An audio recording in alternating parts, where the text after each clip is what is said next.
नमस्कार. गॅलरीत आलेल्या पोपटाला महिला होती मारत.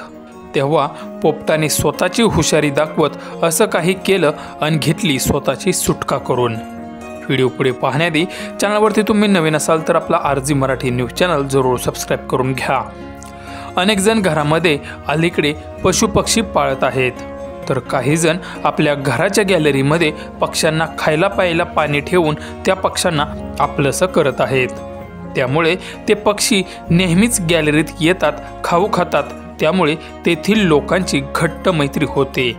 सध्याच्या व्हायरल व्हिडिओमध्ये नेमकं काय घडलं ते पाहून पोपटाने स्वतःची सुटका कशी केली ते पुढे बघाच. बघितलं का माझ्या हातामध्ये काय बघितलं? पट्टीने मारणार आहे आता मी तिला, असं पट्टीने फटके देणार आहे. अजिबात ऐकत नाही, सारखं चावायला येते, सारखं चावते मी ती. कसं कळतं ते कसं कळतं? मारायला आहे ना तुला, कोणी येणार नाही, एक सुद्धा मिठी येणार नाही. ओरड ओरड ओरड ओरड, कोणी येणार नाही मला मारायला. तुलाच देतील फटके सगळे. कशासाठी? हे दंडा आहे ना, दंडा मिठीला मारायला. दंडा हा मारायचं का मिठीला? या दंड्याने मारू? कसं कळतं? दंड्याने फटके द्यायचे मिठीला. देऊ का? मम्मी म्हणच्या